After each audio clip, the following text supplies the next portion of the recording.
Bonjour à vous, ici Mom. Si vous regardez cette vidéo, c'est que vous êtes actuellement sur YouTube et pas sur Twitch. Car en effet, ce bilan mi-2024 a eu lieu sur ma chaîne Twitch Mom Metal on Metal qui est en description. N'hésitez pas à me suivre, comme ça vous pourrez, et de temps en temps, tomber sur moi qui parle de musique et qui parle de plein de choses, et pas que.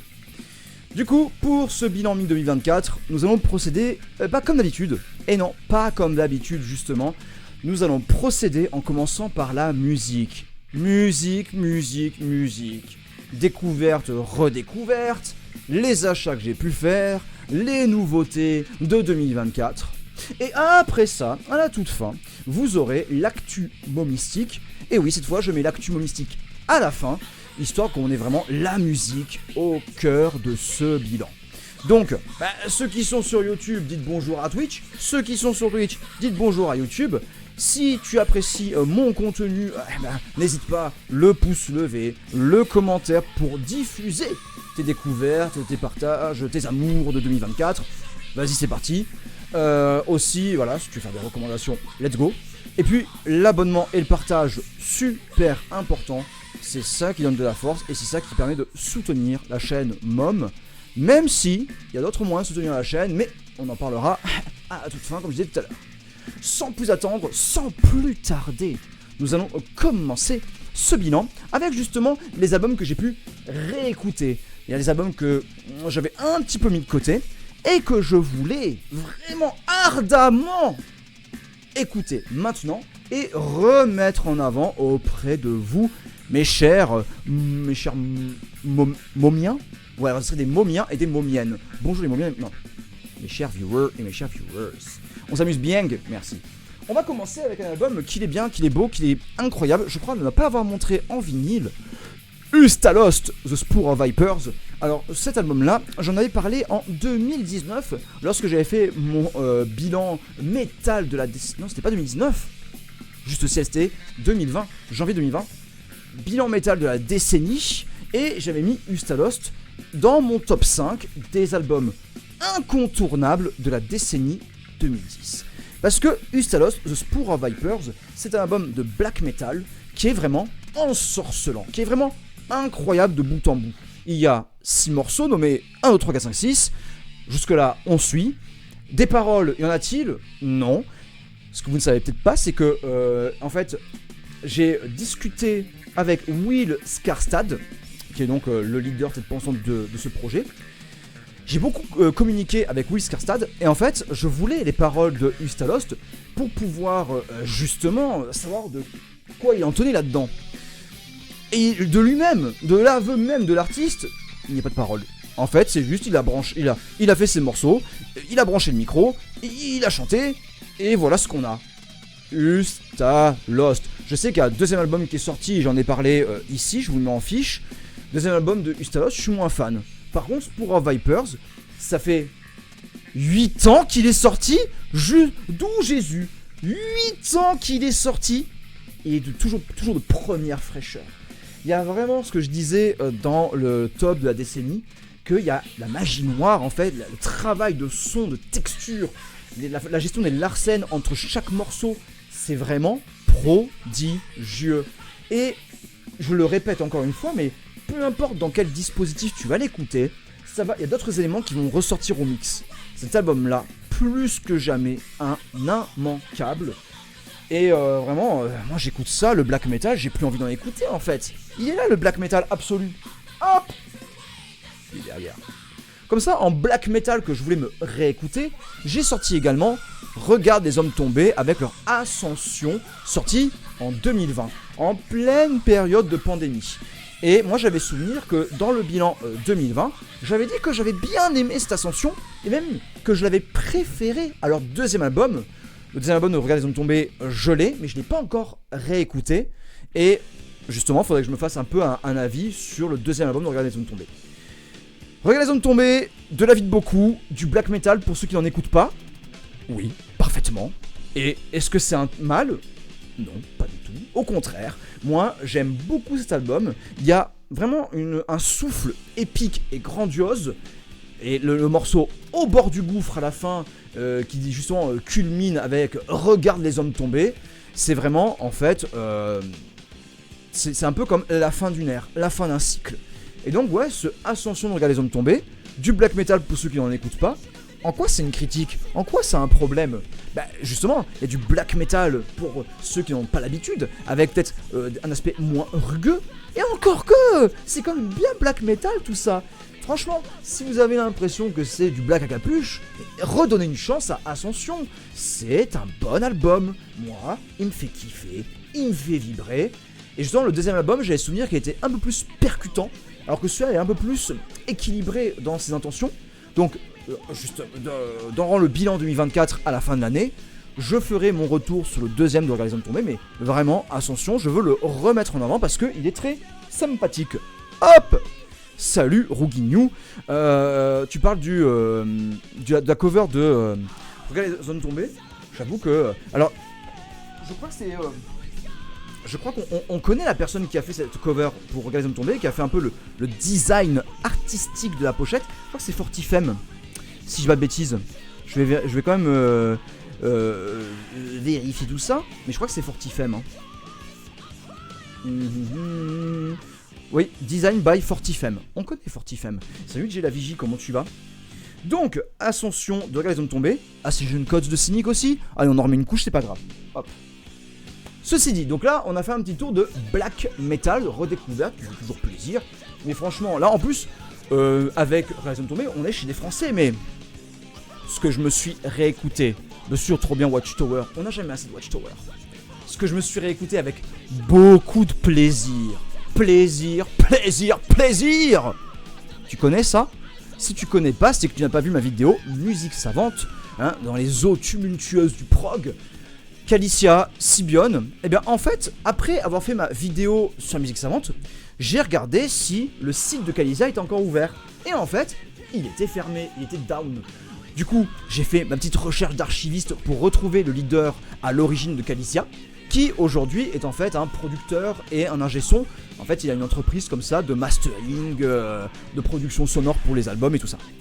Et donc je l'ai contacté, et grâce à Bibi, et comme le leader de Calicia s'est rendu compte que son site était down, et il a fait ce qu'il faut pour le remettre en avant. Donc, ce qui fait que là, actuellement, si tu vas sur calisia.com, hop, je te le montre ici, il faut que j'arrête avec ce hop, ça va être vite insupportable. Vous pouvez racheter Calicia pour 17 € tout compris, 21 € dans le reste du monde. Et c'est quoi? C'est un double album. Un double album. Il y a Sibione qui dure 1h11 et t'as Origins qui a des bonus avec des démos et des covers. Et c'est vendu 17 € tout compris. T'as droit même à des PDF, t'as droit même à t'as la version physique et la version des maths. T'as tout ce qu'il faut. Donc à un moment, moins de blabla, plus d'action. Calicia, Sibione, c'est incroyable, ça défonce. C'est immanquable. Hop. Suite à cela, les redécouvertes que j'ai pu faire, on va pouvoir changer un petit peu de registre, puisqu'on s'est écouté du Watchtower. Et vous verrez pourquoi j'ai mis autant de Watchtower au début. C'est pas pour, encore une fois, faire Mom il connaît le métal technique. Mais c'est surtout que ça aura son importance dans les groupes qu'on va présenter ensuite. Non, moi j'ai envie de changer de style avec ceci.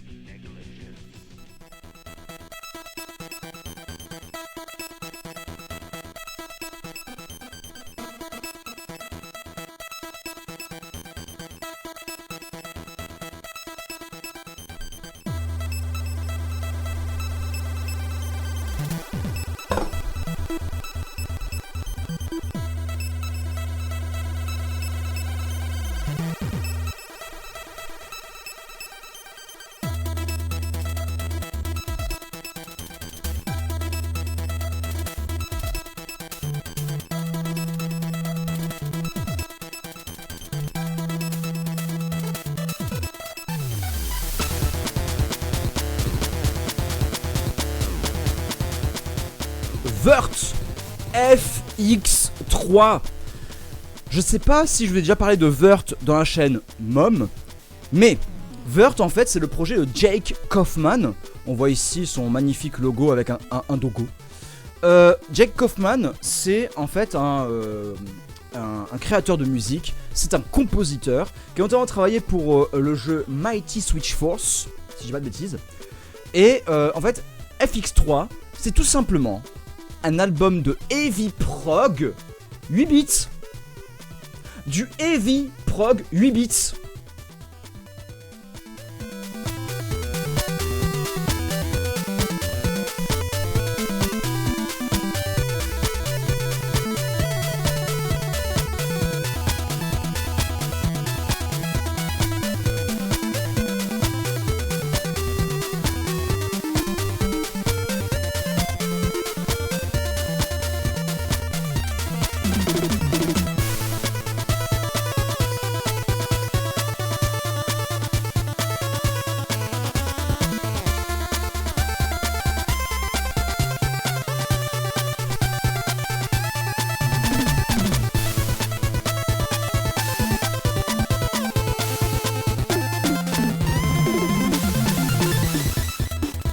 Maxima ici présent peut vous le confirmer. Ça fait 14 ans que je fais chier tout le monde avec cet album. 14 ans. Ça me rend dingue. Donc là justement, concept incroyable, très Undertale, oui effectivement. Mais c'est pas que ça en fait. Jake Kaufman, c'est un mec dingue de la musique 8 bits, avec des jeux qui ont pu l'inspirer, enfin des musiques de jeux comme Wizards and Warriors, les Mega Man, les Chip 'n Dale, tic et tac, mais aussi Picsou en fait, hein, la bande à Picsou, tout ça. Et en fait, ce qui est dingue, c'est que cet album-là, c'est pas juste du Metal Nintendo Core. C'est un album prog avec un concept et une histoire. On commence par un accident, des survivants, et de fil en aiguille, on va progresser dans une planète inconnue. C'est bourré d'ambiance hyper bien fichue. Il y a un fil rouge mélodique que je vous laisse repérer. Le travail sur tous les instruments, aussi bien rythmique, basse, batterie, que mélodique, les 2 ou 3 guitares qui jouent, c'est du génie. Vous remarquerez que Jake Kaufman, Shovel Knight. Et oui, j'ai gardé ça dans mon atout dans ma manche. Mais écoutez-moi comme c'est bondissant, comme c'est gourmand, comme c'est enjaillant.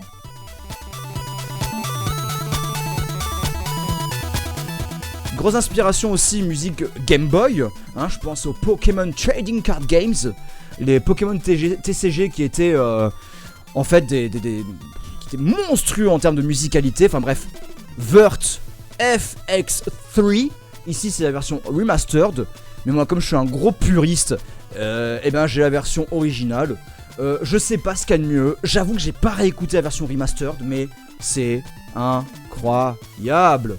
Pas mal de bandes son de jeux indépendants sont inspirés de cet album. En fait, beaucoup sont inspirés de Jake Kaufman. Jake Kaufman est un mec incroyable et influent. Et un morceau qui s'appelle Thrash. Thrash. Bah, le thrash metal. Eh ben oui, et pas le trash metal. Hein. Thrash au rouet de coups. Et pas comme trash à la poubelle. Ça c'est pas la poubelle. Non. Donc voilà, Vert, vraiment, mais incroyable, vraiment. Oh. En fait, à une époque, j'écoutais ça en faisant la muscu. Aujourd'hui, je peux plus. Je peux plus écouter ça en faisant la muscu parce que c'est tellement dans mon esprit, ancré en moi, que quand j'écoute ça, je m'enjaille. Réécoute aussi. J'ai voulu me réécouter Pestilence. Ah, le père Mamélie a encore fait des siennes. Je veux dire, cette année, Mamélie nous a régalé. Avec justement le fait qu'il utilise à fond l'intelligence artificielle. Il embrasse ça bien comme il faut. J'ai fait un post sur Facebook en disant que, en fait, toutes les frasques de Mamélie, ça fait que moi j'aime bien ce groupe. J'aime bien cet album. Vraiment, Exitium, après la traversée du désert qu'a connu le groupe Pestilence lors de sa reformation en 2007-2008, franchement, Exitium, c'est un album qui est pas dégueu. C'est un album qui a de très grande qualité. Et il me fait penser un peu au Jupiter de Athéiste, dans le sens où le Jupiter Athéiste sorti en 2010, les gens ont dit c'est pas terrible, Athéiste nous habitue à mieux. Et les gens font pareil avec Exitium. T'es pas terrible, Pestilence, t'es pas comme Testimony of the Ancients. Mais en fait, écoutez vraiment Exitium. Écoutez-le, posément. Et vous allez voir qu'en fait, les compositions de ce Exitium n'ont rien à envier à un Testimony of the Ancients ou à un Spheres. Vraiment, on est... Là, Mameli a fait un très très gros effort. Il a vraiment fourni un album qui peut contenter les amateurs à l'ancienne de Technical Death. Mais en même temps, on a un son moderne, actuel, qui redynamise Pestilence. C'est exactement pareil pour le Jupiter d'athéiste. En fait, c'est vrai que le son n'est pas comme il était dans les années 90, mais le son de Jupiter est en accord avec la production qui se faisait en 2010. Et justement, actuellement, j'écoute le podcast de Kelly Schaeffer et Paul Masvidal de Cynic. Donc on a le leader athéiste et le leader de Cynic dans un podcast. Et en fait, ça c'est du prog. Athéiste c'est du prog, Cynic c'est du prog. C'est pas les albums que tu peux comprendre à la première écoute. Il faut réécouter. Et cet album-là, plus je l'écoute, plus je l'aime. Et justement, même si Mameli, c'est quelqu'un avec qui je suis en profond désaccord. Je veux dire, Mameli, il a quand même été très complotiste pendant le Covid. Mameli embrasse l'intelligence artificielle à fond, sans vraiment saisir pourquoi les gens sont contre. Alors que Mameli est... c'est lui qui a mis sur le merch de Pestilence In Manipulation We Trust. Donc, Mameli, il est contre la manipulation, il est au contraire pour le fait que on sorte un peu de la matrice et qu'on sorte un peu de la grande machine, mais il embrasse l'IA sans aucun problème. Et en plus de ça, dans son Facebook, quand il a posté une vidéo pour Exitium qui est faite complètement par intelligence artificielle, eh bien, il a coupé les commentaires. Alors, du coup, comment te dire ? T'es en train de critiquer le fait que le gouvernement nous manipule et nous bride, mais toi-même, tu empêches les gens de s'exprimer parce que tu utilises l'intelligence artificielle. En fait, Mameli est plein de dissonance cognitive. Il est humain, en fait. Il est humain. Il essaye pas d'être parfait. Il essaye pas d'être irréprochable. Et du coup, ça fait que j'aime beaucoup Pestilence. Quand bien même je suis en profond désaccord avec Mameli, il fait pas semblant. Il fait pas semblant, et en plus, le groupe ne cherche pas, avec Exitium, à être militant. Maxima nous dit contre la manipulation quand ça lui fait du mal, et c'est tout. Peut-être en fait.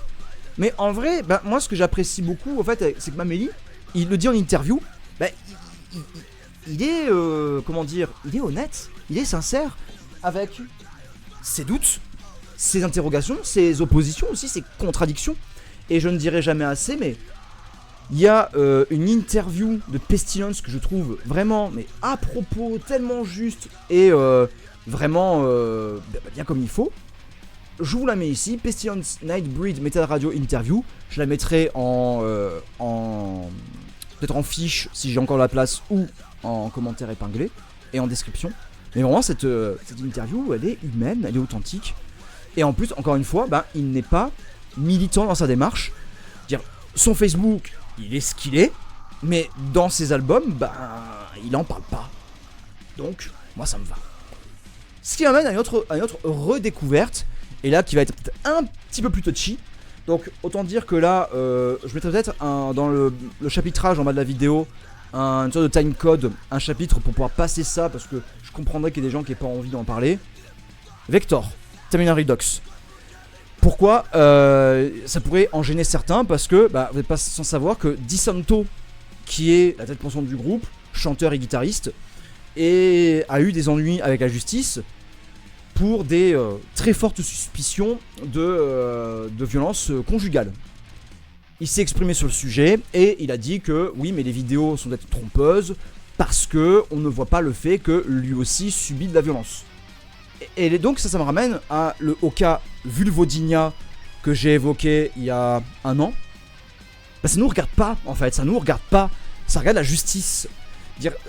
Moi quand même ce que je remarque, c'est qu'on a un musicien qui, à cause de ça, s'est fait blacklist de son label. Je vais pas dire si c'est bien ou pas bien, je suis pas là pour faire la justice, c'est pas mon rôle. Par contre, est-ce que c'est ça qu'on veut, ça veut dire une justice sociale, dans le sens où le tribunal se fait par le peuple. Sauf que le peuple, en fait, si tu lui demandes de faire justice, il va demander du sang, il va demander des comptes. Alors oui, la justice, elle est longue, elle est lente, on voudrait que ça aille plus vite, mais pourquoi elle est longue, elle est lente? Parce que, justement, le principe, c'est qu'une enquête prend du temps. Et même si je peux comprendre qu'il y a des ennuis avec la justice, même si je peux comprendre qu'il y a des moments où la justice est faillible, eh bien, dire toute la justice est faillible, c'est comme dire toute l'éducation nationale est faillible. Encore une fois, on peut pas mettre tout dans le même sac. Dire oui, il y en a qui font mal leur boulot, il y en a qui font très bien leur boulot. Et en plus, là, je vais quand même mettre une petite opposition. C'est que, hop, ça c'est pour plus tard. C'est pour plus tard, on va se mettre un autre morceau tout de suite. Un petit Vector. Allez, on se met un petit Vector. On va se mettre un petit... du premier album, on va se mettre Asteroid. J'aime bien ce morceau. Dire, justement, on demande qu'il y ait justice et qu'on prenne le temps quand il y a des cas un peu litigieux. Quand une personne se fait agresser, bah oui, on demande de voir les tenants et aboutissants pour voir, bah effectivement, lorsque une personne s'en prend à un autre dans la rue et tout ça, eh bien, il faut une enquête. Par exemple, si un manifestant s'en prend à un policier et que sans aucune forme de justice, ce manifestant se retrouve emprisonné, c'est honteux, c'est scandaleux. Il faut qu'il y ait une enquête et que la justice fasse son rôle pour bien déterminer si ce manifestant était dans le cas de légitime défense par exemple. Mais à l'inverse, si un policier s'en prend à un manifestant, le fait de dire ouais mais c'est un policier, à cab on le met en prison tout de suite. Bah non, tu peux pas exiger qu'on fasse une vraie justice en faveur du manifestant si ce manifestant s'en prend à la police. Et tu peux pas exiger ça et derrière dire que si la police s'en prend à un manifestant, ah non on fait pas d'enquête. À cab. Non, ça marche pas comme ça. Ça ne marche pas comme ça. Et du coup, bah, pour Vector, je suis un peu dans ce cas-là. Même si je comprends totalement, et c'est légitime, que des personnes concernées par les violences conjugales ne veuillent pas entendre parler de Vector suite au problème de Di Santo. C'est normal. Dire, vous êtes chacun et chacune responsable de vous-même, et on ne pourra pas vous en vouloir de blacklist Vector, parce que vraiment ce cas-là, c'est trop pour vous. On ne pourra jamais vous en vouloir. Par contre, est-ce que Terminal Redux, il est militant? Est-ce qu'il cherche à me convaincre d'aller tabasser des gens? Et d'aller tabasser les femmes? Non. Est-ce que Terminal Redux, c'est que Di Santo? Non. Il y a aussi d'autres musiciens. Et moi, bah, je ne vais pas m'interdire d'écouter Terminal Redux. Je ne vais pas m'interdire de soutenir les musiciens autres que Di Santo, parce que les autres musiciens, ils ont rien demandé. Alors, il y en a qui pourraient dire oui, mais parce qu'ils quand même ils sont avec lui, donc bon, ça veut dire quand même qu'ils... On est qui pour juger? On est qui pour faire du signalement de vertu? Non, c'est pas le cas, c'est pas le même cas que des groupes de NSBM. Pour un groupe de NSBM, bah, ils font militantisme de quelque chose qui est hors la loi, qui est illégal. L'apologie de cette pensée particulière, c'est interdit. Donc pour moi, voilà, il n'y a même pas à trancher. Là, il y a quoi? On a une fresque qui dure 1h10. On a un récit qui est en plus extrêmement bien écrit. Les paroles de Terminal Redux sont superbes. Le voyage est sidérant. Et musicalement, j'avais un petit peu oublié à quel point c'était une grandeur prog. Et moi, je ne veux pas me refuser ce petit bonbon, ce petit bijou. Donc ensuite, comme je le répéterai jamais assez, on ne peut pas vous en vouloir que le cas de David Di Santo vous révulse. Il n'y a aucun problème avec ça, bien entendu, chacun fait comme il le souhaite. Maintenant, est-ce que c'est à nous de faire justice sociale? J'ai mis mon petit ticket, voilà, j'ai mis un petit peu mes 2 cents dans ce cas-là. N'hésitez pas à débattre en commentaire. Mais restez respectueux, comme moi, je suis resté respectueux, ouvert et à l'écoute. Donc, justement, ce cas de... Et encore une fois, je rappelle que tout ce que je viens de dire là, distinction des entités, et en plus aussi, bah, l'œuvre n'appartient plus à l'artiste une fois qu'elle est parue, et nous-mêmes nous pouvons nous dissocier entre l'œuvre et ce qu'elle nous fait frémir.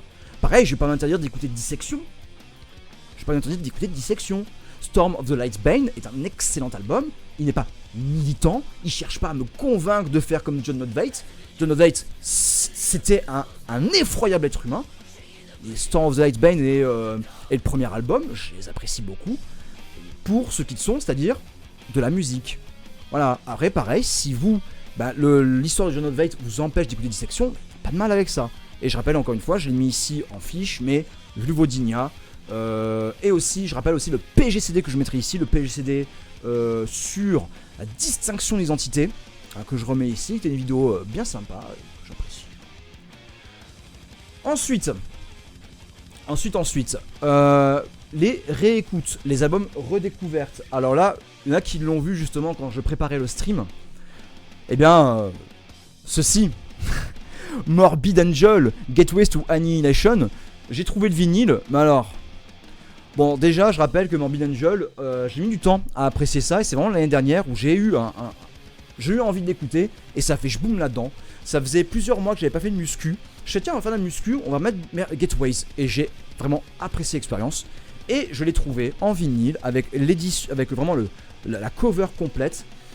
Par contre, 35 €.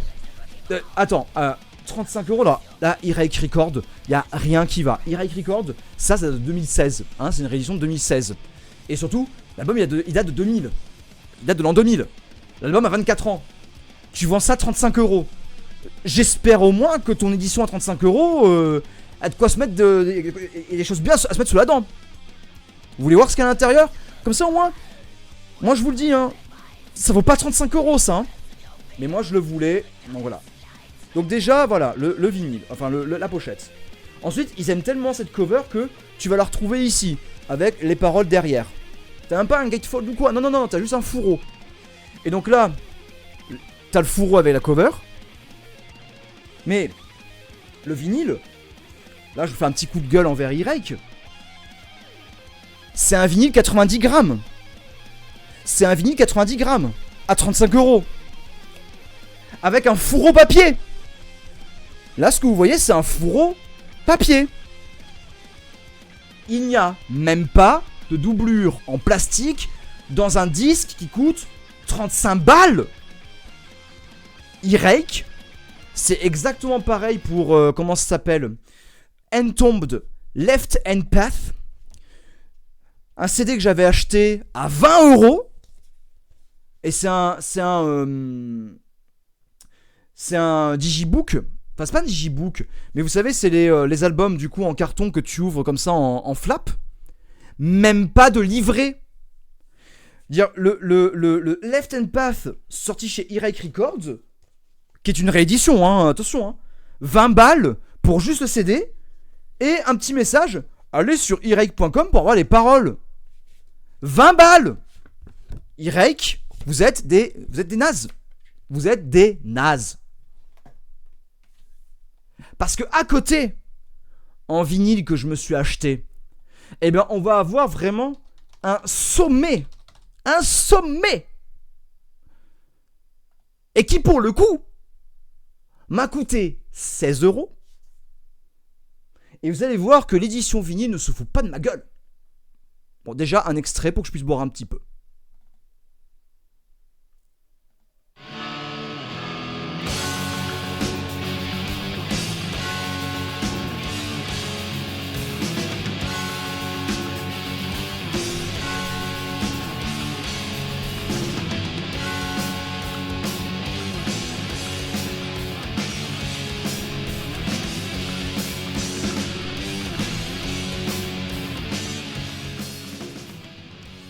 Alors, Fate's Warning, The Spectre Within.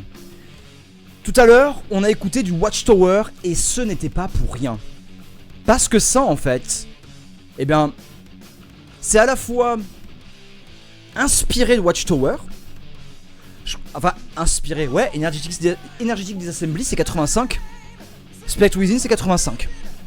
Donc, à la fois, on a un côté Watchtower, dans le côté technique progressif, Mais c'est aussi une pierre angulaire. Il s'est à la fois inspiré Watchtower et il a inspiré Watchtower.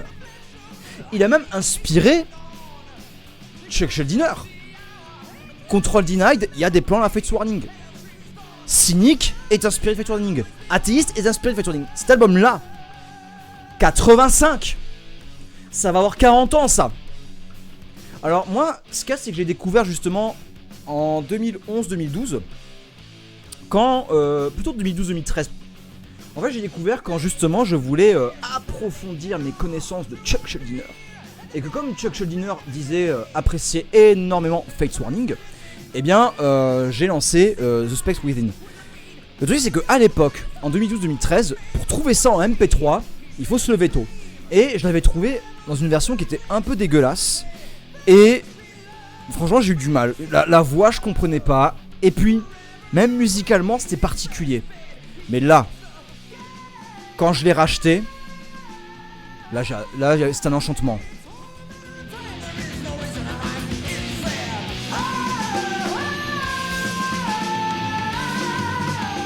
Justement, il y a quelques mois, on a parlé de Spiral Architect. Eh bien, en fait, ça là, c'est la base de Spiral Architect. En fait, ces voix du chanteur de Spiral Architect viennent vraiment de Fates Warning. Et en plus, là, pour le coup, on va montrer l'édition vinyle. Ben là, on se fout pas de notre gueule. Puisque, contrairement au Morbid Angel qui coûtait quand même 35 €, je vous rappelle. Donc, ici, qu'est-ce que nous avons? Donc, nous avons le carton, ici, qui contient l'album. Nous avons un poster. Et à 16 balles, je rappelle, je l'ai eu à 16 balles. Donc, un poster ici. Voilà. Donc, tu peux avoir le poster avec la cover. Voilà. Et si tu veux juste le logo, donc recto verso. Mais c'est pas fini. C'est pas fini. Toujours pour 16 €, donc je rappelle, 20 € de moins que le Morbid Angel. Tu as ici un petit encart format CD, où derrière se trouve un code de téléchargement que j'ai déjà utilisé. Donc c'est à dire que tu as, en plus de l'édition physique, tu as l'édition numérique. C'est la moindre des choses. Ensuite, tu as du coup le petit fascicule. Enfin, le fascicule, c'est même pas fascicule, c'est juste le papier. Le papier qui est doublé avec les membres du groupe et les paroles. Et enfin, tu as le fourreau doublé plastique. Et surtout, tu as un vinyle 180 grammes. Mais Mom, c'est quoi la différence entre un vinyle 90 grammes et un vinyle 180 grammes? La différence, c'est que je crois, corrigez-moi si je me trompe, mais sur un vinyle 180 grammes, t'as une meilleure qualité sonore. Alors, après, je suis un petit menteur, je dis 16 €. En réalité, il était à 20 €. Il était en promo. Bah oui, il était en promo, personne n'en veut de Fates Warning. Personne veut l'acheter. Mais même pour 20 €, même pour 20 €, ça vaut grave le coup. Et cet album, de toute façon, c'est un immanquable. C'est vraiment une pépite. Et j'en ai parlé justement dans ma vidéo sur musique savante et métal, sur le prog justement. J'avais parlé aussi de Theories of Flight, qui est aussi un excellent album de prog, très proche de Pain of Salvation dans les intentions. Très doux, vraiment une très grande douceur dans Theories of Flight. Donc moi je comprends que Fates Warning sur Spectre Within ce soit pas forcément votre cam, mais écoutez-vous l'album de 2016 Theories of Flight. Je pense que je vais le régulariser aussi, mais là par contre c'est 40 €. C'est un double vinyle rouge, donc forcément c'est pas le même prix, mais vraiment 40 € pour un double vinyle rouge. Disons que j'ai moyen d'avoir une carte cadeau qui pourra me permettre d'obtenir, de m'octroyer ce bijou de Fates Warning. Et j'ai très mal mis le poster, c'est pas grave, on va ranger ça. Ok. On va pouvoir passer à autre chose. Ça c'était les redécouvertes, d'accord? C'était ce que... Oh, puis quand le morceau se termine. Ça c'était justement ce que je connaissais déjà et que j'ai voulu réécouter. Mais, parce qu'il y a mais because there is a mute.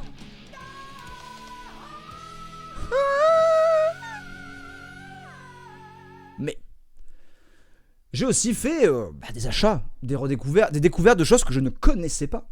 Notamment ici, Cat Stevens avec l'album Numbers.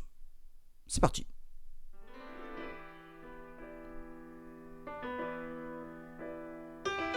J'avance un peu. Go on and let him in. He's only asking for a simple job to do and nothing more. Alors, j'en mets pas trop parce que c'est possible que ce soit coupé dans le monde entier, j'en sais rien. Mais Cat Stevens, Numbers. Donc ça en fait c'est un vinyle que j'ai eu d'occasion. Je crois que je l'ai eu à 10 balles. Très abîmé, mais j'ai été attiré par ce paysage. Et j'ai été attiré en fait par le fait que, voilà, il y a marqué là, Numbers, ok. Je vais pas l'ouvrir parce que le vinyle est défoncé. Enfin, le vinyle, la pochette est défoncée. En fait, il est marqué Pythagorean Theory Tale. Donc, un conte, théorème de Pythagore, ok. Numbers. Je me suis dit, ça a l'air d'être du gros prog, bien comme il faut. Pas du tout. En fait, c'est un album qui doit durer une demi-heure. Et c'est plutôt un album de rock psyché. Mais qui a cette vibe un peu Bilbo le Hobbit. Et c'est d'une grande douceur. Alors c'est pas du tout ce à quoi je m'attendais. Moi je m'imaginais quand même à du prog un peu années 70, Yes, Genesis, Gentle Giant, mais en plus folk. Et finalement, en fait j'ai appris que Cat Stevens, il a eu un côté un petit peu mystique. Et en fait c'était une pop star. Et la pop des années 70, c'est pas la pop qu'on a eu plus tard. Et en fait, ce qui était considéré comme de la pop, c'était le paysage un peu psyché, un peu... en fait, Seigneur des Anneaux des années 60-70, puisque quand même la culture hippie était pas mal à fond Seigneur des Anneaux. En plus, là, je vais essayer de le sortir quand même. Il y a en fait le livret.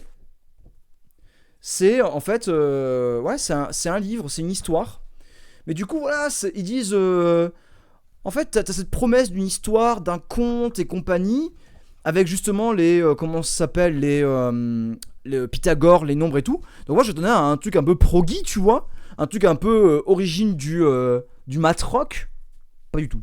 En fait, finalement le côté nombre et le côté pythagoréen ne se ressent pas du tout en musique, mais c'est pas grave. Ça reste un album que j'écoute pour le plaisir, et que j'écoute comme ça de temps en temps, posément, tranquillement. C'est un album qui feel good, qui est feel good, kiff, tu vois, ça va ensemble, qui est feel good, kiff, tac, tac, tac. Donc ça, très très sympa, très découverte un peu, voilà. Parfois je me fais des petits, voilà, j'achète au pif, et puis ça passe, ça passe pas, c'est jamais perdu. Autre découverte, et là on va aller de l'autre versant de la force. Bon, normalement je pense qu'à la maison vous connaissez, mais bon, allez let's go. Ah non, pas forcément cet album là, je vais faire le suivant. Ah oui.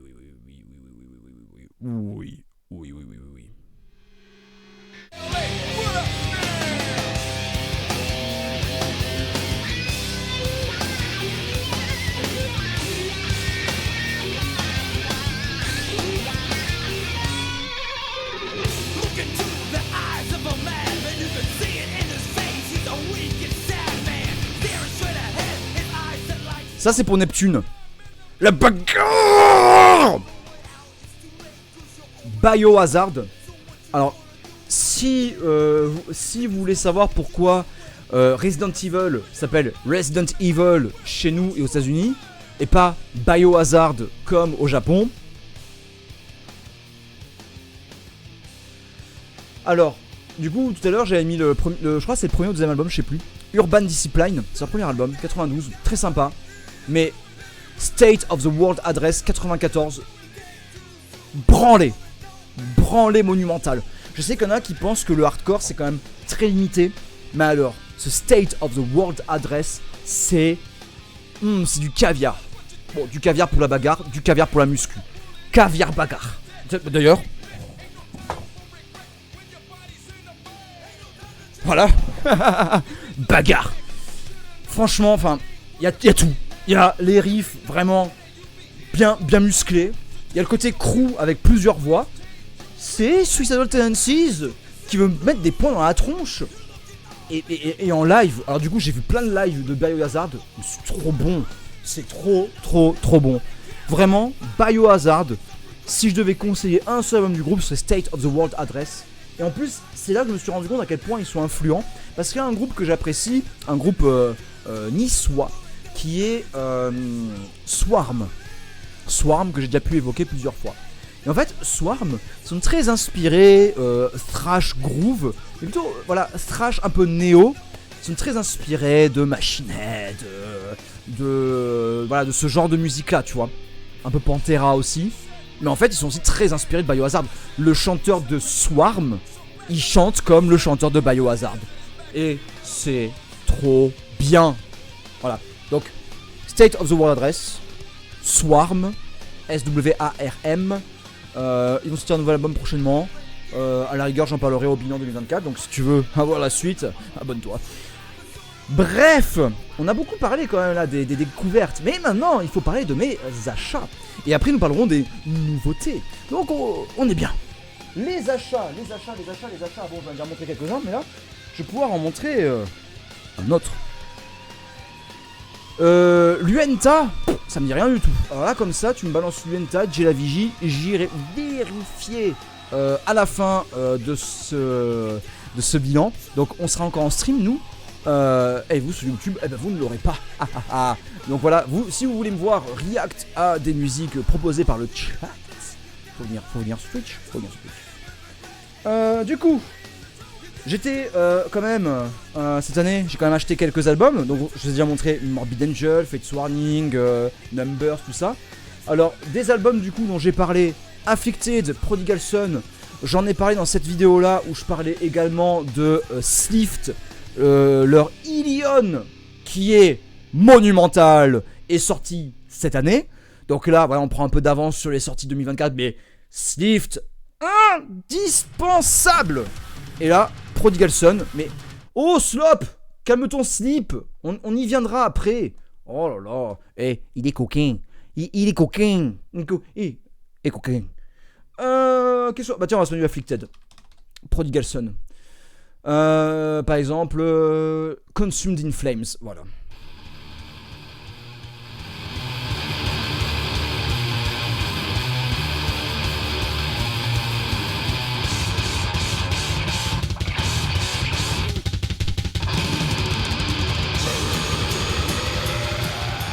Là, on parle.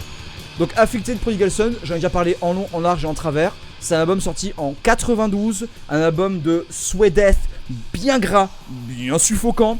En fait, aujourd'hui, tout le death metal, crust, HM2 qu'on a, c'est Afflicted en fait. C'est un album hyper influent. Et là, c'était une réédition de 2023 en fait. Dans ma vidéo justement sur Afflicted, j'avais dit que ça a été réédité plusieurs fois. Et en fait, non, ça a été réédité qu'en 2023. Et c'est du génie. Death progressif, mais suédois, voilà, le bon son d'un HM2, le bon crunch dans la bouche. Voilà, donc en fait, tous les groupes qui se disent Crust, HM2, que tu as eu ces derniers temps, va à la source.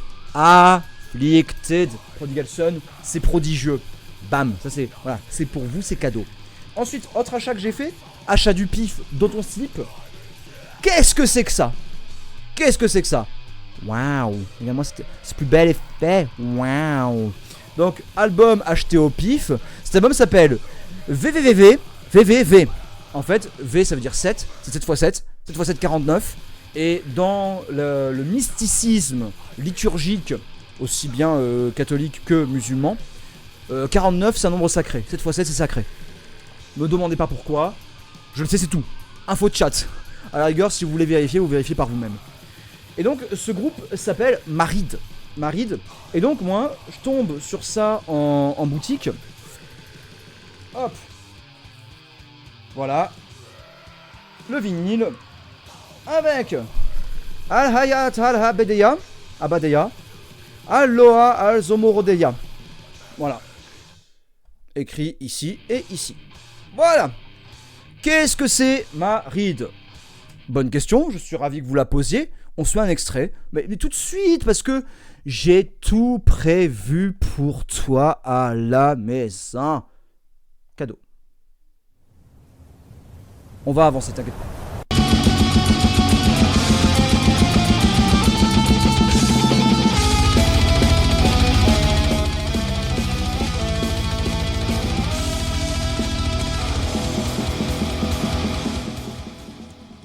Bon bah, évidemment, c'est du black metal.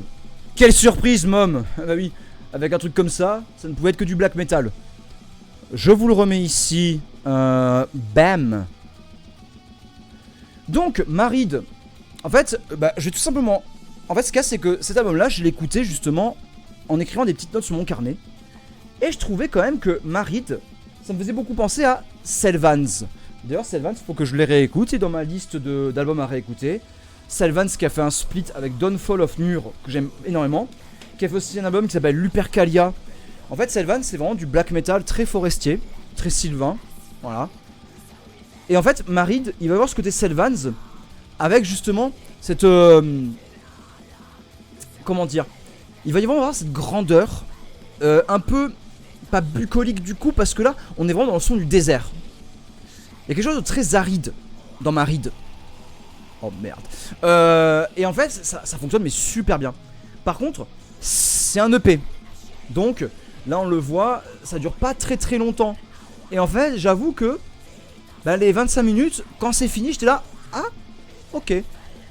Mais vraiment, c'est pas mal intéressant. Deux phases complémentaires, moi que j'apprécie beaucoup. Et justement, cette aura de mystère, comme on a chez Sylvans. Beaucoup plus de black. En fait, tu dis ça parce que comme il y avait Ustalost et Regarde les hommes tombés qui sont des redécouvertes, des choses que j'avais déjà chez moi et que j'ai réécoutées. Mais en réalité, non, il n'y a pas plus de black. C'est juste que là, j'avais les deux que j'avais présentés là et là, il y en a un de plus. Mais après, c'est pas que je suis opposé au black, c'est juste que je me méfie beaucoup du black. Voilà. Et j'ai un peu du mal avec ce genre qui de plus en plus flirte avec le danger sous prétexte d'être extrême. Et en fait, non. Faut remettre un peu en question pas mal de choses. Hop. Et donc ça, je l'avais acheté à l'occasion de l'oncle Tom, qui est une boutique à Strasbourg, qui est géniale. Parce que l'occasion de l'oncle Tom à Strasbourg, ils ont un rayon prog vraiment très très bien fourni. Et on Marid aussi, ben, j'ai bien apprécié parce qu'en gros, le premier morceau, Babylone, fait très Ustalost. Et celui qu'on s'écoute là fait très Sylvans, avec vraiment des ruptures, des shrieks assez variés. Même si on ne le dirait pas trop ici, il faut vraiment écouter l'intégralité de l'album. Oh Neptune! On a notre cher Nupt. Ah, j'ai oublié de m'arrêter. Nept, pardon. J'ai oublié de m'arrêter là. Oh là là! Mom qui ironise Death pour devenir fan de black metal à plein temps. Et il y a marqué quoi là? Marqué Death Metal. Et il y a quoi là? Il y a des muscles. Et il y a quoi là derrière? Suffocation. On a écouté du Biohazard tout à l'heure, Neptune. Et j'ai pensé à toi, parce que je sais que tu aimes la bagarre. Je suis sûr que tu aimes Biohazard.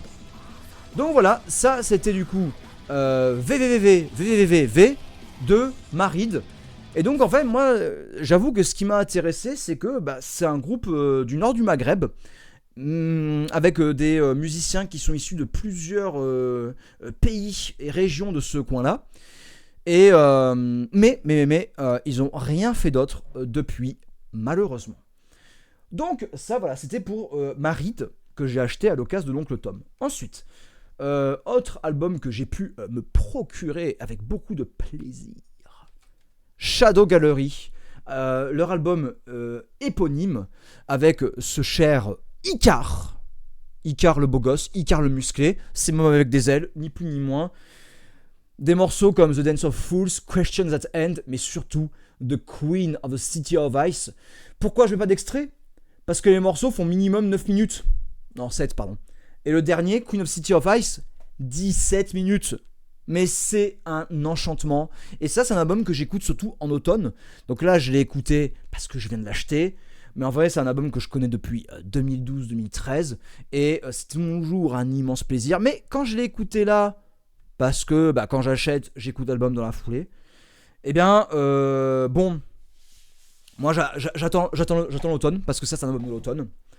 Et en fait, si je parle de ça, il faut aussi que je parle d'un autre groupe. Un autre groupe que j'ai évidemment acheté. Alors là, c'est intéressant parce que, en fait, ce groupe-là, comment dire, en fait, je regardais les albums dans l'occasion de l'oncle Tom, et je crois que je suis passé au moins 4 ou 5 fois dans leur boutique. Parce que je venais en repérage, je me dis, allez, je vais prendre 3 albums, ça ira bien. Ah, mais les albums que j'avais repérés, vraiment, tous ceux que j'avais repérés, je les ai achetés. Je les ai tous achetés. Allez, c'est parti. Ici. Alors, faut que je monte le son peut-être. Voilà.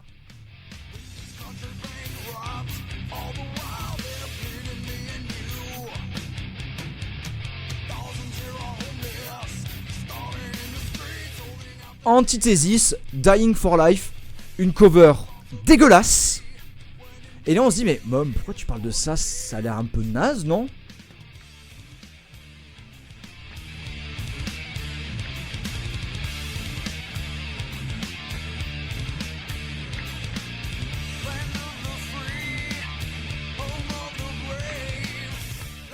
Oui. Alors, c'est normal que ça se fasse très 2005-2006. L'album date de 2002, je crois, 2001. Et là,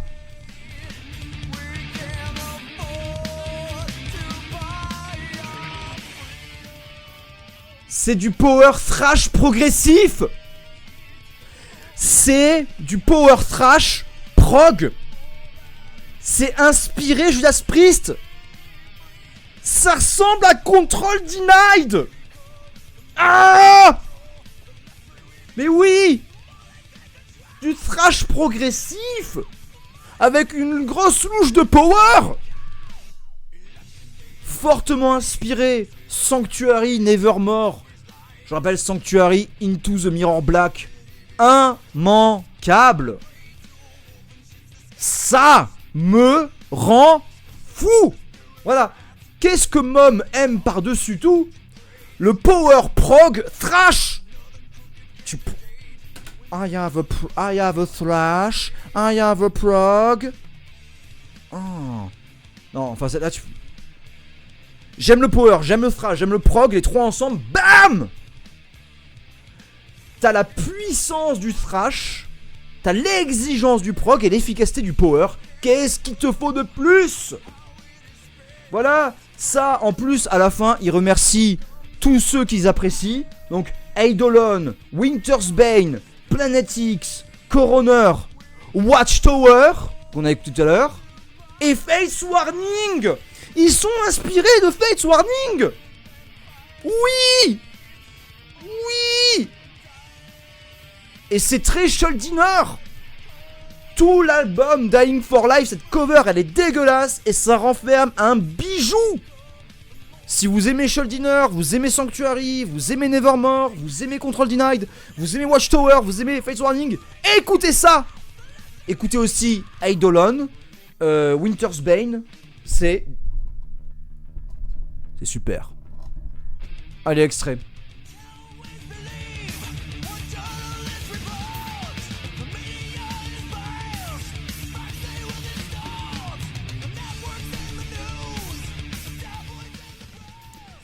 Et pourquoi je parle de ces deux albums ensemble? Bon, déjà parce qu'il y a le côté power prog, et parce que les deux en fait c'est du métal chrétien. Ouais, oui, Antithesis, métal chrétien, et Shadow Gallery, en fait c'est pas tout à fait du métal chrétien, parce que là par contre, oui, il y a des paroles, c'est extrêmement ciblé, non pas sur Dieu ou quoi, mais sur aimer son prochain, trouver un sens dans l'existence, la place de la foi dans la vie.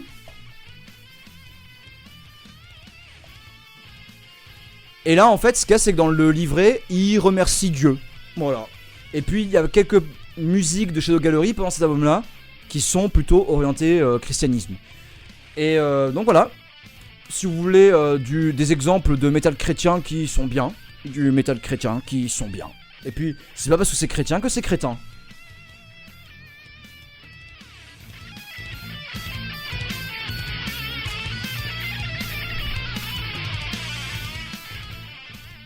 Ensuite, nous avons une toute autre facette. Alors, je vais pas mettre d'extrait.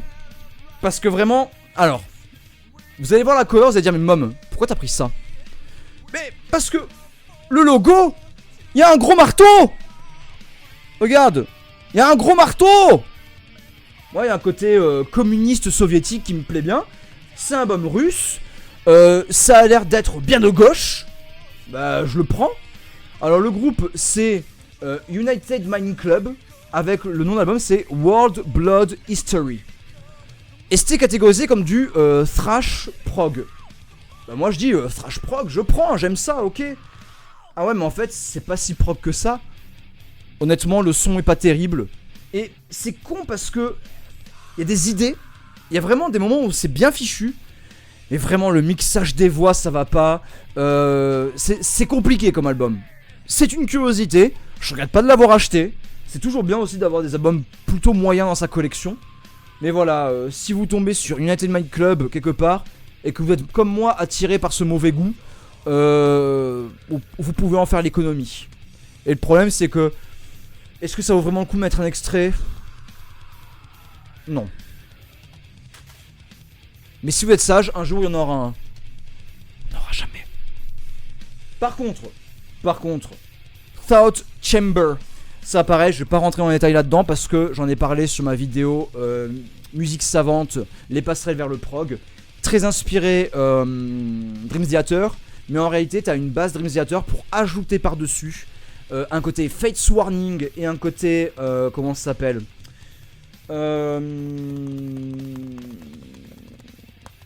Fates Warning et Watchtower.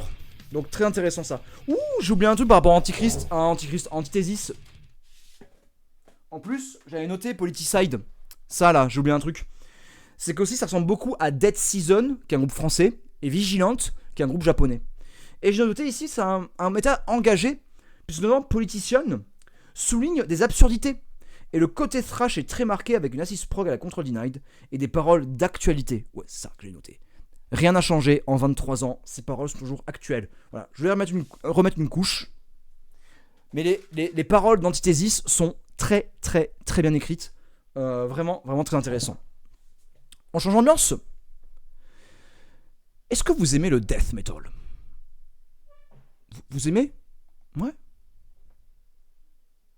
Vous allez changer d'avis avec ceci.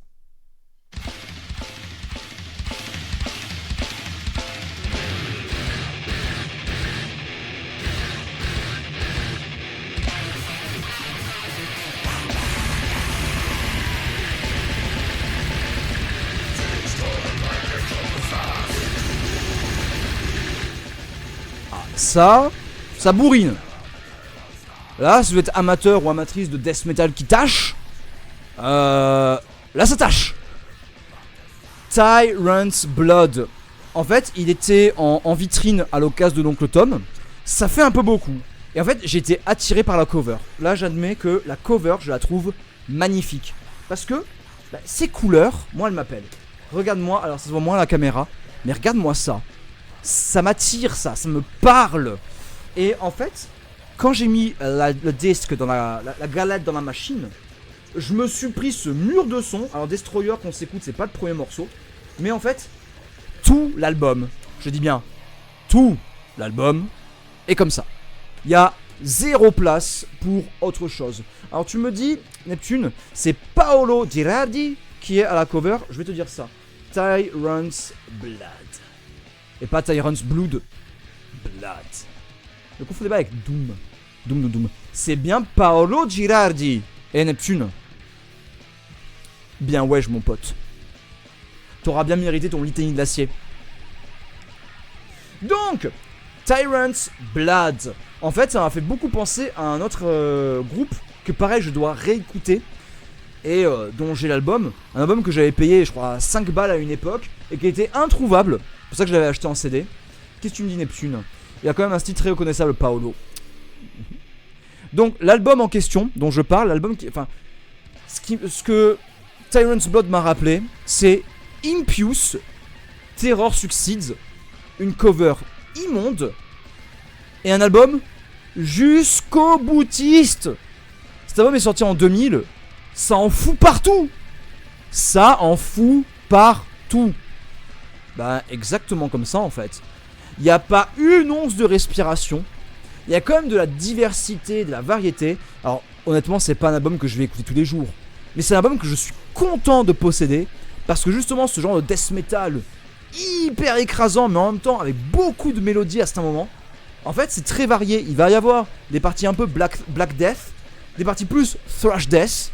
Ouais c'est hyper chargé. C'est pas forcément ce que je conseillerais comme première écoute, mais moi ça me fait plaisir. Plaisir. Allez, on va changer parce que là je sens que vous avez besoin d'un peu de légèreté avec ceci.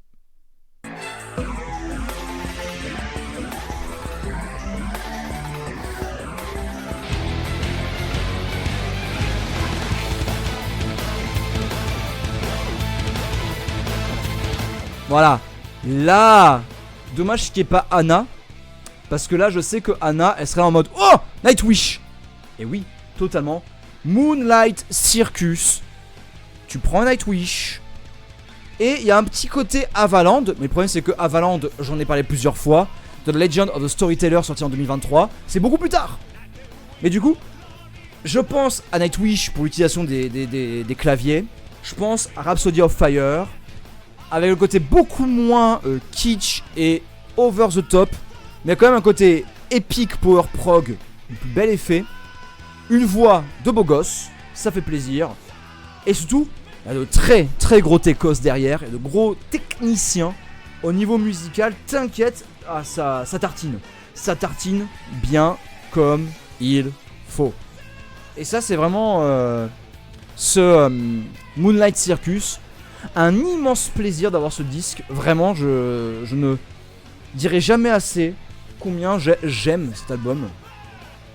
Et tout comme voilà Avaland, Legend of the Storyteller. Legend of the Storyteller qui a ce côté très opéra. Là on l'a pas dans Moonlight Circus, mais on a vraiment une exigence prog. Et voilà, des phases musicales qui sont superbes.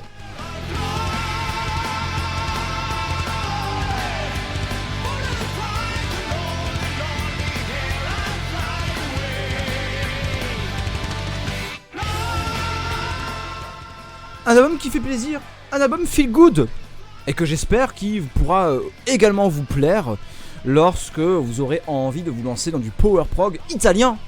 Ah bah oui, italien, ça se refait pas. Voilà, on ment pas sur la marchandise.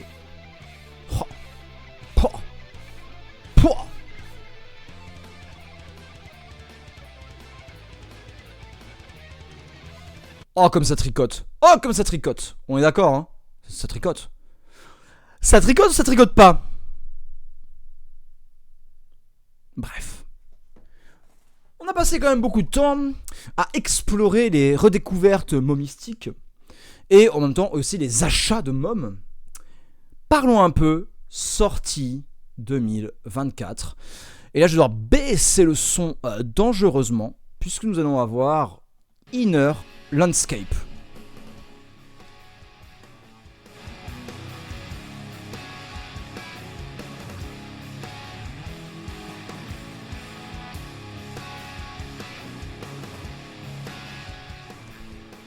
Si je dis pas de bêtises, cet album-là, soit il m'a été recommandé durant un stream, soit quelqu'un en a parlé chez Maxwell.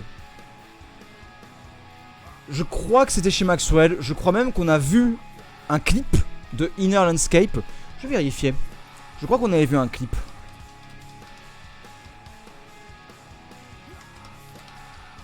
Mais ça me dit un truc. Oui. Je crois avoir ce clip. Dernier Judas. Ah, j'ai pas prévu du dernier Judas, mais je peux en parler. J'en parlerai après. Mais je crois effectivement qu'on avait regardé ce clip. Ça me dit grave un truc. Ici, un clip très joli. Un clip avec une belle image. Oui, je m'en souviens. C'était chez Maxwell. Et quelqu'un avait dit, ah, quand même, ce growl, c'est bizarre, hein. Alors oui, ce growl est un peu bizarre parce que dans du post-rock ou dans du post-metal, on n'entend pas ce cri death metal. Et en fait, l'album, je l'ai écouté plusieurs fois. Et honnêtement, c'est un enchantement. Alors, c'est vrai que ce growl est un peu bizarre. On a l'impression que ce growl a un côté un peu étouffé ou chuchoté ou murmuré. Mais une fois que tu t'y habitues, c'est impeccable. C'est un bijou. Vraiment. Ne vous fiez pas à ce growl qui pourrait vous mettre sur le carreau. Faites confiance. Parce que musicalement, c'est comme Vasudeva. Je sais pas si vous connaissez Vasudeva, c'est un groupe de post-rock que moi j'apprécie beaucoup. On a ce côté post. Et là on a vraiment un aspect métal entre deux, tout en nuances. Et finalement ce growl ne me gêne plus tant que ça. Il garde le côté death metal, mais en fait on est sur autre chose. Et pourquoi pas? Pourquoi pas ce chant?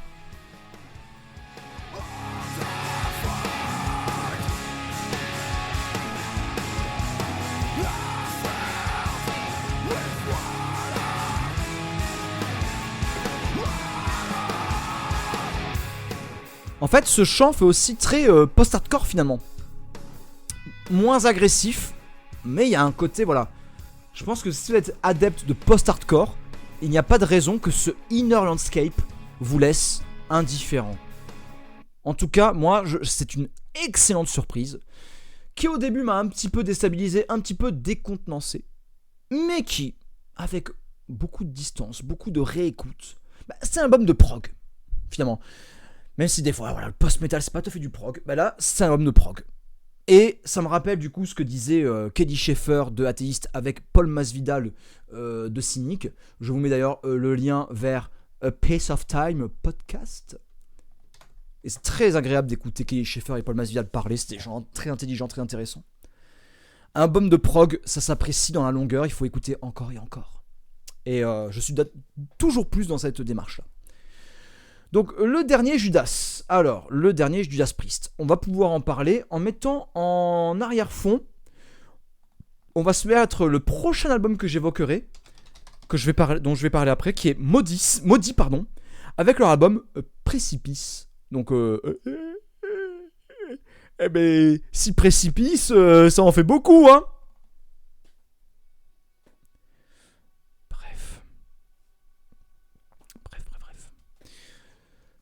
Le dernier Judas, Invisible Shield. Alors, je pense que, comme moi, vous suivez un petit peu ce que dit Max Waimi. Et je pense que vous avez entendu Max Waimi dire que finalement, le dernier Judas, il est trop long.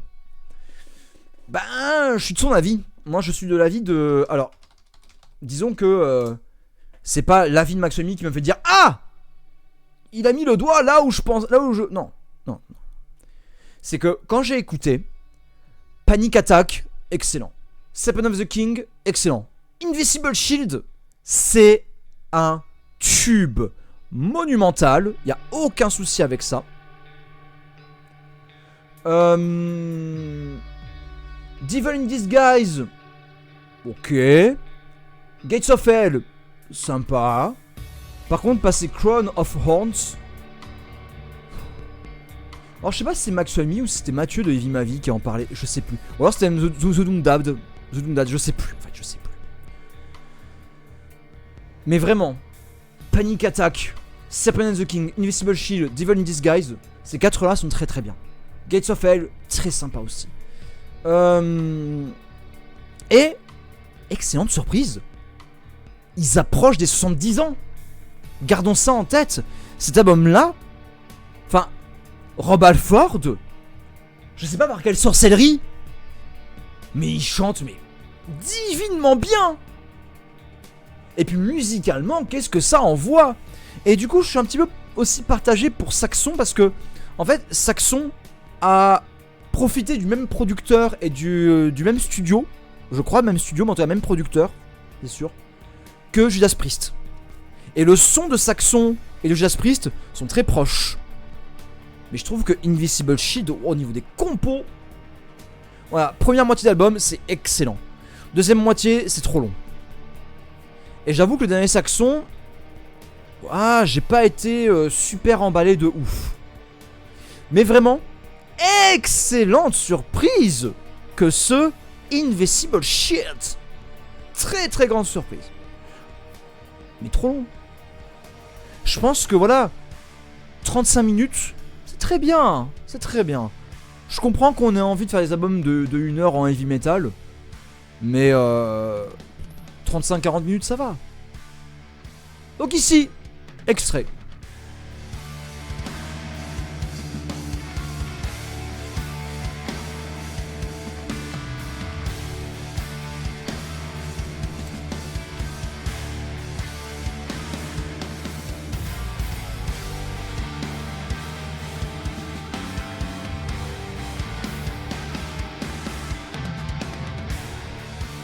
Maudit précipice. Alors là par contre je suis une quiche.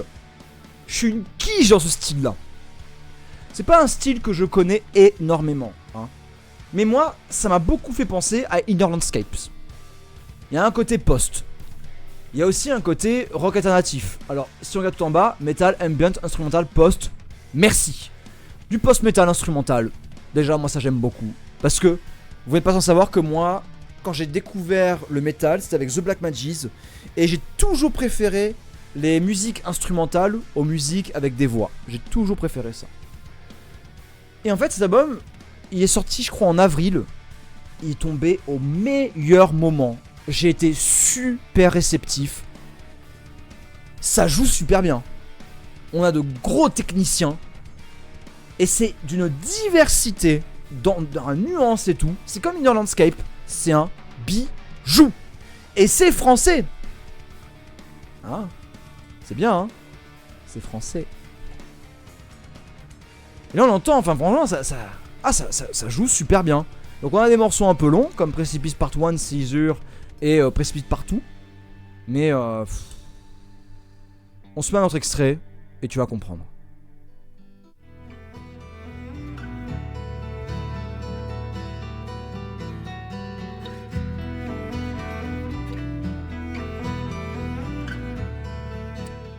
Et notre extrait.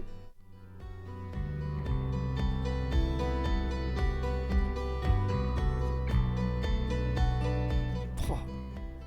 En fait, ça me fait penser à une musique de RPG. Une musique triste de RPG. En fait, c'est une composition qui est hyper dynamique. Il y a beaucoup de choses qui se passent. Le son...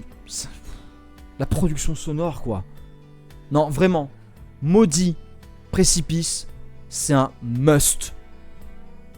Vraiment, en fait, là, les albums que je vous présentais, je mets un peu de côté les déceptions, les albums que j'ai pas aimés et tout. Ça sert à rien. Ça sert à rien de tacler.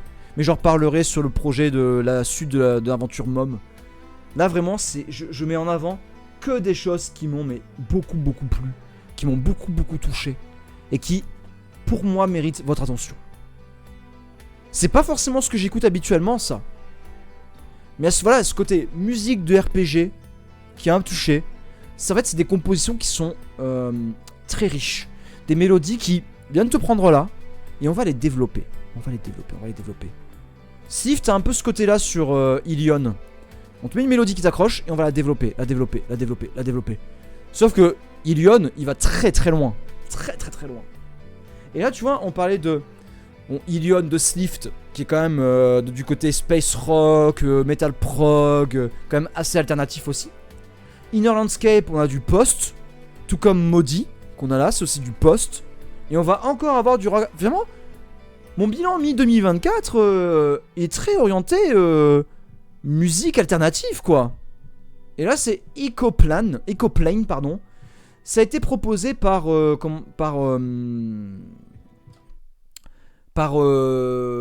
Frax, je crois.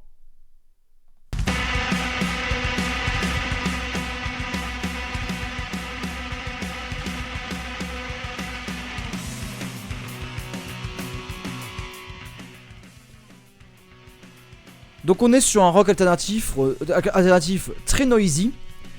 Et en fait, ce qu'il y a, c'est que je retrouve ce côté post qu'on a pu avoir.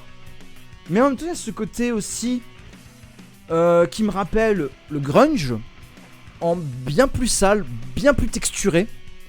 Et vraiment, enfin, ce Ecoplane, c'est une immense surprise parce que je pensais pas que cette musique pourrait me plaire.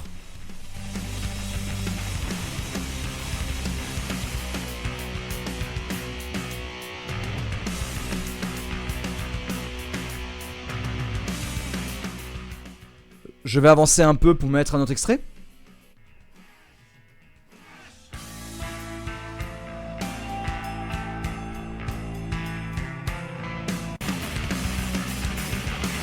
Et des voix.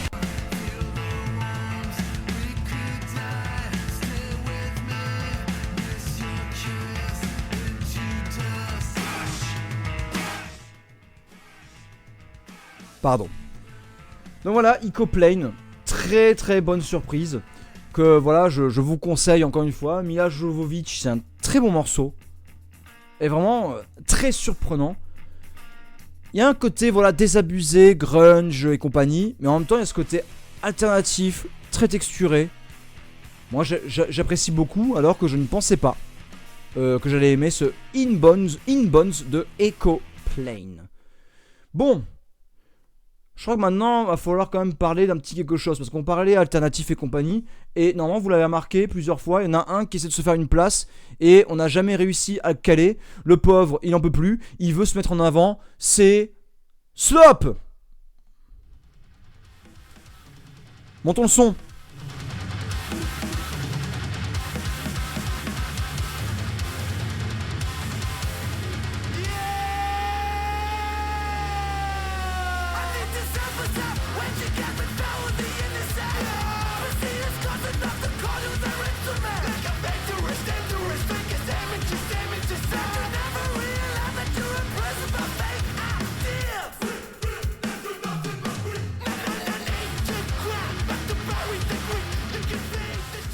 Est-ce que j'ai quelque chose à ajouter?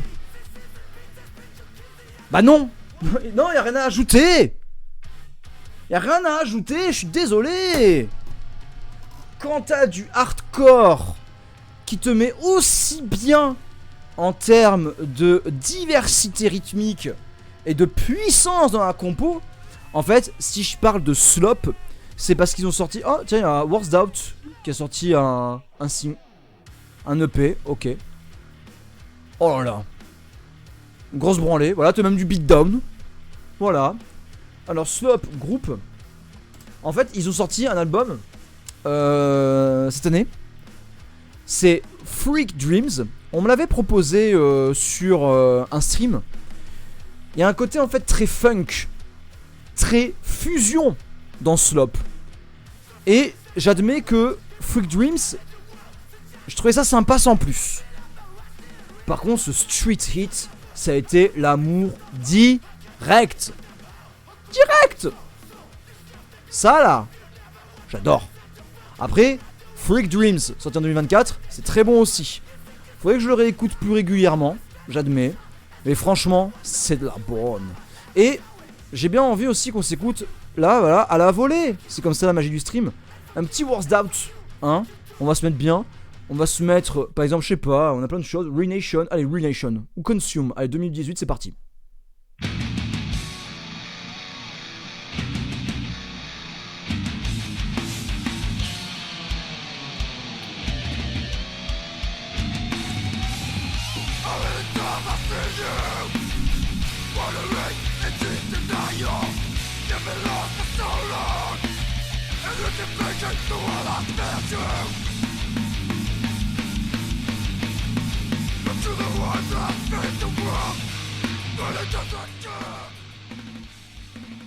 La tête dans le caisson, mon gars.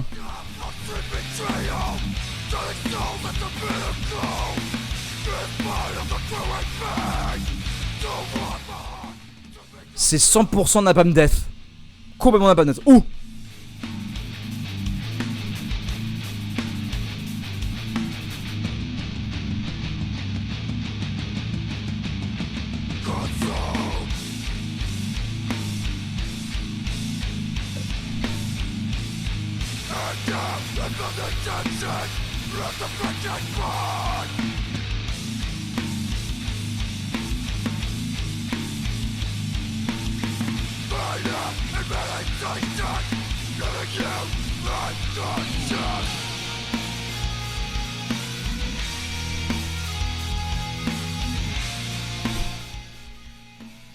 Voilà.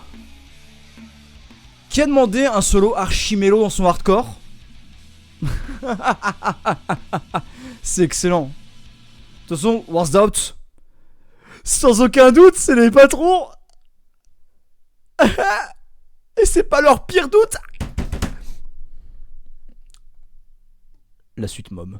Alors, la suite, justement. Salut Eloi, comment tu vas? T'arrives sur la fin là, t'arrives sur la fin. Justement, la fin, le fin du fin, le plan à fin. Si on se mettait un peu de Black Death, t'es ok? En plus, je crois qu'Eloi, tu connais cet album. Bah, t'arrives au bon moment. Je crois qu'Eloi, t'as parlé de cet album, non? T'as pas vu traîner ça? On dirait un peu le Terrasite de Castle des Caps, hein. Je trouve quand même plus monstrueux ça, hein. Ah, ça. Ouais. Moi, j'ai pas envie de poter avec ça, moi. Tu connais pas? Ah, je confonds alors. Bon, c'est pas grave. Écoutons ça.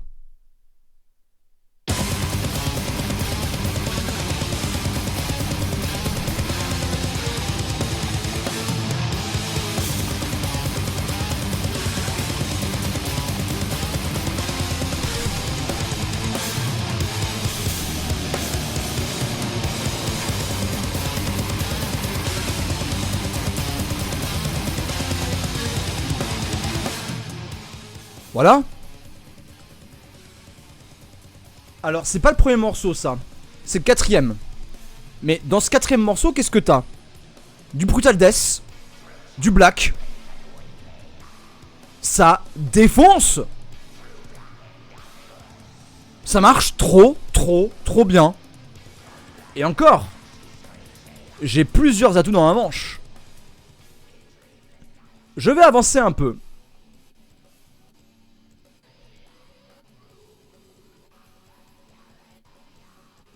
Alors attends, c'est pas là.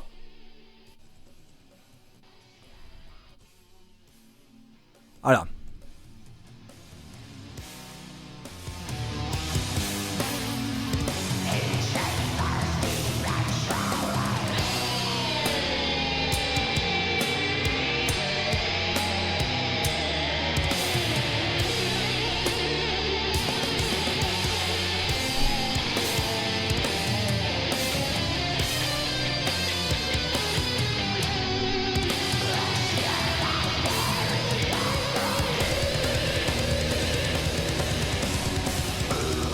Oui, Neptune. Oui, Eloi, c'est ça.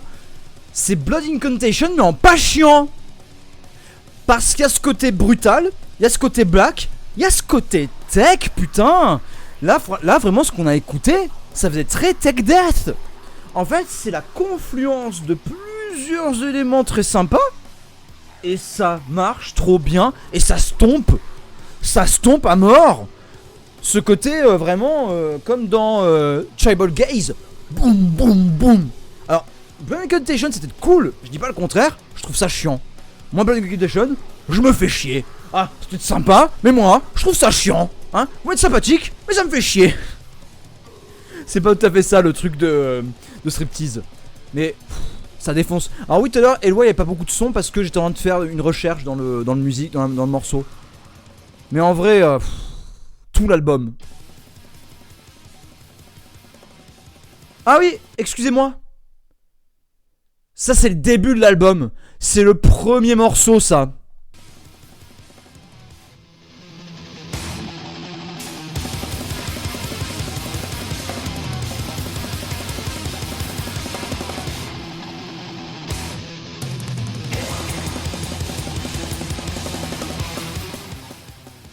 Merci Archspire. Parce que là, le début, c'est du Archspire. Et c'est ça que j'aime. C'est que, justement, je parlais d'une personne comme ça qui m'avait parlé beaucoup de Archspire l'année dernière et que j'ai revu cette année.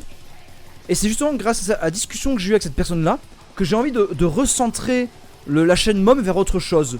Et là, en fait, mais c'est ça que j'aime, c'est que Archspire a pu apporter des choses stylistiquement et de voir des musiciens s'approprier ces codes-là pour proposer autre chose. Mais je dis oui. Je dis oui. Donc voilà, ce Thanatotherion n'est pas non plus, le Alienation Manifesto n'est pas hyper accessible, mais waouh. Waouh.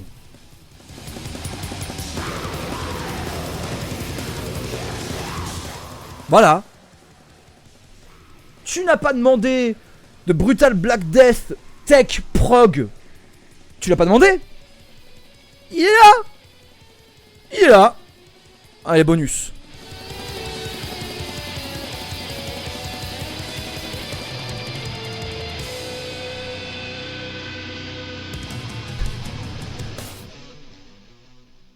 Incroyable. Incroyable. Qu'est-ce que tu dis, Neptune? Mom, bientôt chaîne spécialisée Ragaton. Rien à voir. Ah, on attend toujours ta rétrospective sur Pitbull. Non.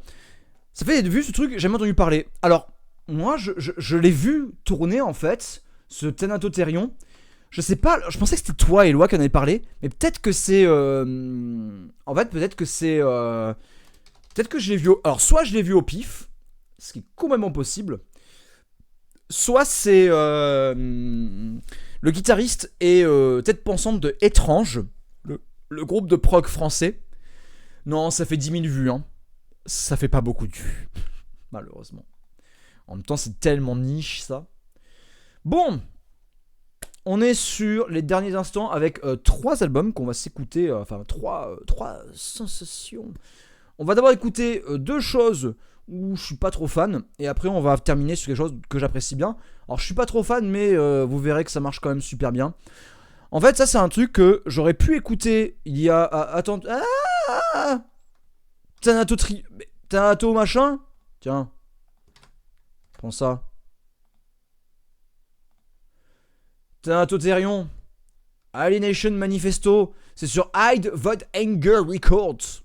Voilà. C'est pour vous. Tu t'arraches à faire ce genre de zig pour des croquettes. Bah j'ai envie de te dire, moi je me suis arraché à faire ce roman et... Mais au moins je perds pas de sous. Et encore merci aux personnes qui ont participé à Ulule. Donc, je disais, ça, ce que je vais vous montrer là, j'aurais été à fond si j'avais découvert ça entre, mettons, 2011 et 2015. Aujourd'hui, j'avoue que la hype que je pouvais avoir pour ce genre-là est un petit peu passée. Cosmic Jaguar. Errada Jaguar. C'est pour vous, c'est cadeau. Voilà, je vous prépare tout ça. Le son, on est bon, let's go.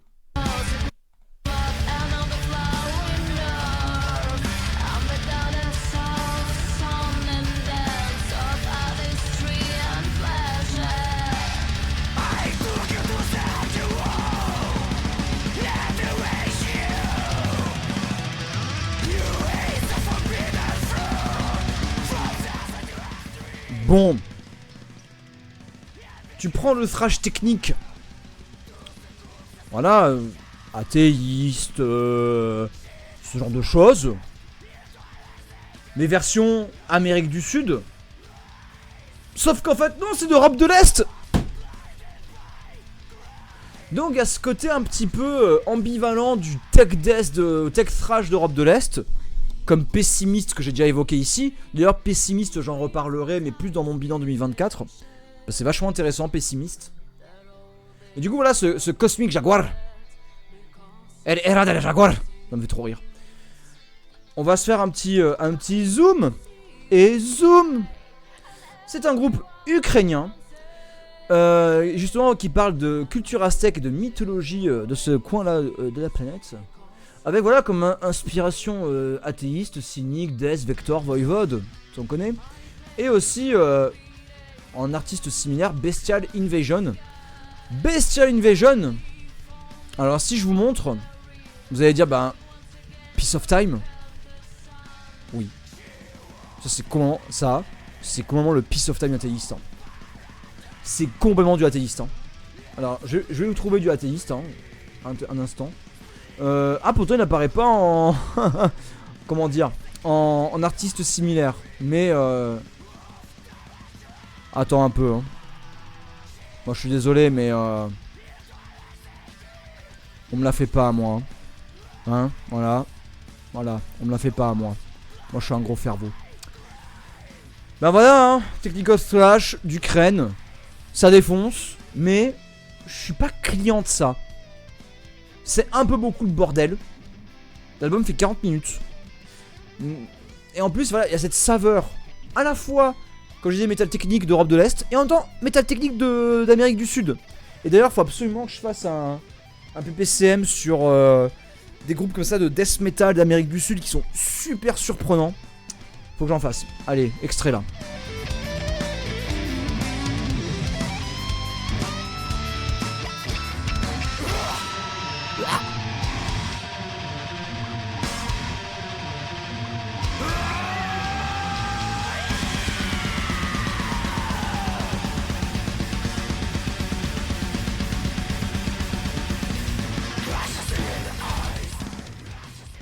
Ça fait beaucoup aussi penser à Scenery.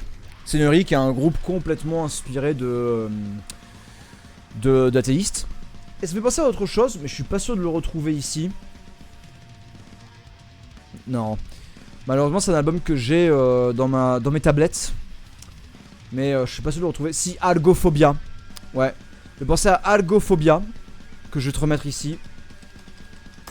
Ça, Algophobia, c'est complètement du rip-off athéiste.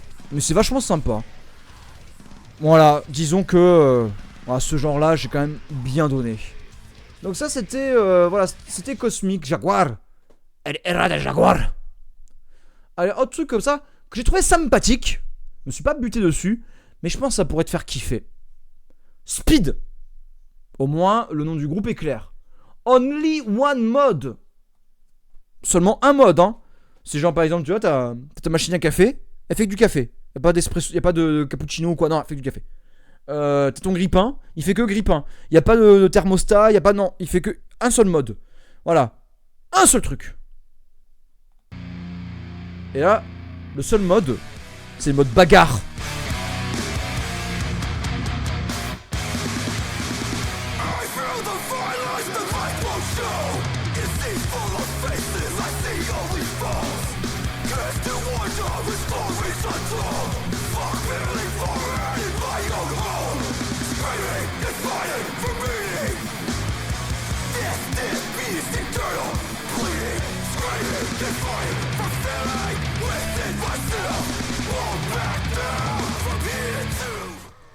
On s'est écouté du Worst Out tout à l'heure. Bah voilà, hein, on est dans la même veine, hein. La veine bagarre. Allez, c'est parti.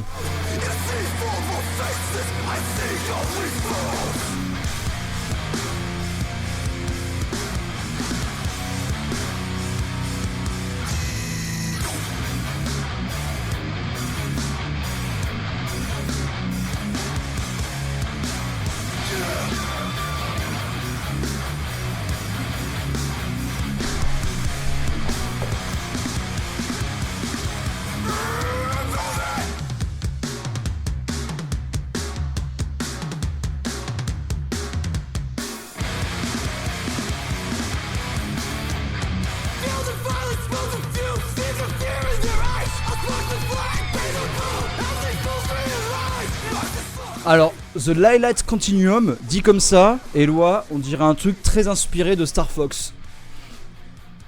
Mais, comme je disais à James, ce que vous me proposez là, on s'écoutera après. Donc, Speed, Only One Mode, je pense qu'il n'y a pas besoin de débattre. Voilà, c'est 23 minutes. Et c'est parfait. C'est tout. C'est tout. Bon.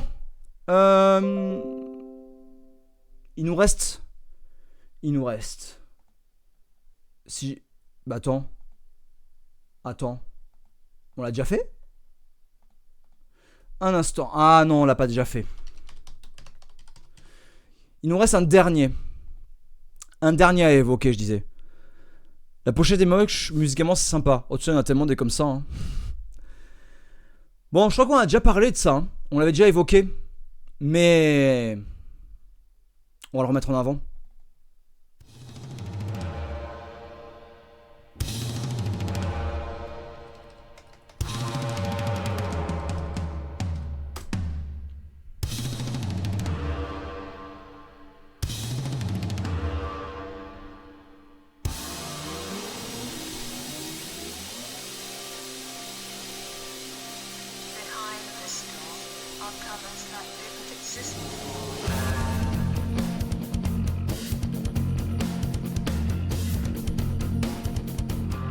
Night versus Every Sound Has a Color in the Valley of Night. Je l'avais déjà dit, je le répète. J'adore ce nom d'album. C'est incroyable. On est sur du gros metal prog. Un peu plutôt rock prog, mais c'est le son est dingue. Alors, j'arrive pas à lire ce que tu dis là, donc il va falloir que je change un petit peu. Pas besoin de penser qu'Arikim Porta est le meilleur batteur de sa génération. Alors, le meilleur batteur de sa génération, ça veut tout et rien dire, parce que qu'est-ce que tu veux dire par meilleur batteur? Mais en tout cas, il est très très bon. Et vraiment, tout est bon. Mais vraiment, il n'y a rien à jeter. Je veux dire, en fait, tu as l'inspiration Genty Gent qu'il y avait auparavant. Tu vas avoir un peu ce côté périphérie, avec ce côté très texturé dans le son et beaucoup de diversité dynamique, mais sans le côté méga techos de périphérie. Surtout dernièrement, périphérie niveau technique, c'est assez fou. Mais là, le son de guitare, il est fou. Écoute ça.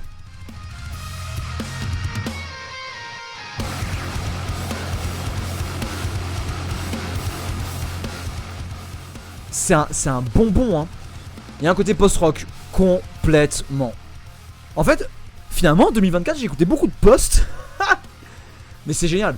Et là, encore, c'est que le début de l'album, mais tu mets Love in a Liminal Space.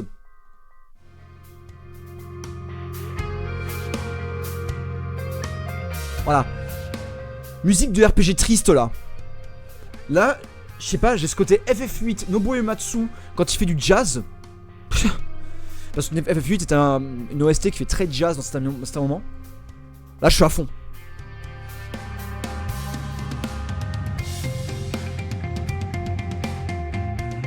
Et ce qui est intéressant, c'est que la batterie fait, elle conduit le morceau aussi.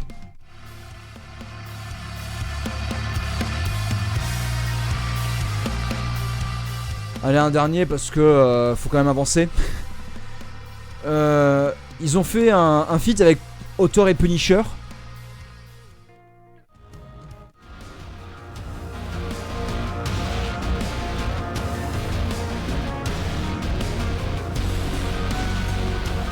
J'avoue que c'est pas le plus puissant de Author et Punisher, mais c'est sympa, ça fait plaisir, ça fait le café. Bon, on va se mettre un petit morceau comme ça pour terminer la vidéo. Justement, terminer sur l'actu mystique. Alors, Chevalier, j'ai partagé un dialogue, une catalepsie du groupe sur un des lives de Maxwell il y a quelques années. Oui, à l'époque, c'était Matt Post-Rock. Mais j'ai un ami qui m'a dit, mais attends, Night Versus, t'avais dit que t'aimais pas. Ouais, peut-être que j'aimais pas avant, mais ils ont tellement progressé. Là, franchement, c'est génial. C'est génial. Donc, là, justement, on arrive au bout de ce bilan mi-2024. Et je pense que vous avez quand même pas mal remarqué la différence de ton et la différence en fait d'analyse que je veux faire dans Mom Metal on Metal. Même si j'ai eu on va dire une mise en parenthèse en évoquant Vector, j'ai quand même été moins virulent. J'ai quand même été moins direct. J'ai quand même été plus dans la compréhension et dans l'ouverture. C'est qu'en fait, je me suis aperçu ces dernières années que alors que je pensais être dans mon coin et faire les trucs de mon côté, ben je me suis rendu compte qu'il était très très facile de baigner dans son propre jus. Et notamment son jus, on va dire un petit peu où on pense avoir raison, où on pense effectivement en fait on se remet pas forcément en question. Et c'est vrai que dans ce bilan 2024, j'avais commencé à faire un long hiatus sur Gojira et les JO. Et en fait, en discutant, notamment dans les commentaires de la vidéo de Maxwell, il y avait certaines choses que j'avais mises de côté, certaines analyses que j'avais pas forcément observées. Et en fait, c'est très très facile de manquer son objectif et de manquer aussi de vision, de lucidité. Et je trouve que, en discutant notamment avec certains abonnés aussi IRL, je trouve que j'ai envie de changer et de me centrer beaucoup sur la musique. C'est pour ça que là, le bilan 2024 était vraiment centré sur la musique en premier lieu. Parce que l'actu en mystique, quand même, vous avez remarqué que durant quand même ce début 2024, j'ai pas mal concentré sur des vidéos où je voulais un petit peu step up au niveau de qualité. Et notamment les vidéos sur musique savante et métal, j'ai vraiment voulu être sur du contenu qualitatif. C'est vraiment vers ça que je me dirigeais. Je me dirigeais vers du contenu qui ne va pas forcément aller dans la recherche d'opposition, de contestation, etc. Et puis voilà, chercher la petite bête, toujours trouver le sujet pour être trendy et tout, même si c'est pas fait volontairement, j'ai envie de mettre ça de côté. Maintenant, ça va être la musique avant tout. Puisque mine de rien, en fait, pendant ce début 2024, j'ai énormément bossé. Bah oui, parce que justement, mon roman, Litanie de l'acier, il est sorti. Justement, là, je voulais faire le bilan 2024 à l'issue des premières dédicaces. Parce que ouais, ça a pas mal plu, ça attire, les gens sont plutôt contents. Il y a quelques retours que j'ai eu qui sont chouettes. Et pour ceux qui ont précommandé le livre, je vais recevoir bientôt les colis. Je vais pouvoir les envoyer en temps et en heure. Vous les aurez au mois de septembre comme prévu. Voilà, et donc l'actu Mom, ça va être ça. La suite de Mom, ça va être des vidéos montées, mais aussi quelques live Twitch comme on a fait là. Et voilà, on va continuer sur une bonne lancée et sortir un peu du jus nauséabond qu'on a eu, notamment à cause du mois de juin, qui était quand même particulier. Et voilà, en tout cas, moi j'espère que vous toutes et vous tous, vous prenez bien soin de vous, prenez bien soin des autres. On va rester sur ça, la bonne musique avec Night Versus. Et là, si je dois faire un petit peu le point sur tout ce qu'on a écouté, on a parlé de Ustalost, Regardez les zones tombées, Calisia, Virt, Pestilence, enfin Virt, FX3, Vector, on a parlé de Fates Warning, on a parlé de Morbid Angel, on a parlé de Biohazard, de tout ce que j'avais pu acheter avec notamment Marid, qui est très intéressant, Inner Landscapes, Ecoplane, Thanatotherion, Slope, Night Versus, Cosmic Jaguar, Speed. Je pense que je mettrai une liste en commentaire ou en description, ça peut être bien sympa. En tout cas, pour ce qui est du bilan, c'est tout pour moi. Si ça t'a plu, pense toujours, le pouce levé, l'abonnement, le partage, c'est ce qui donne de la force, c'est ce qui fait plaisir. Pour plus de vidéos, n'hésite pas à suivre sur Twitch et compagnie, et à me suivre sur les réseaux pour avoir les nouvelles. Puis voilà, on se dit à très bientôt. Ciao, ciao.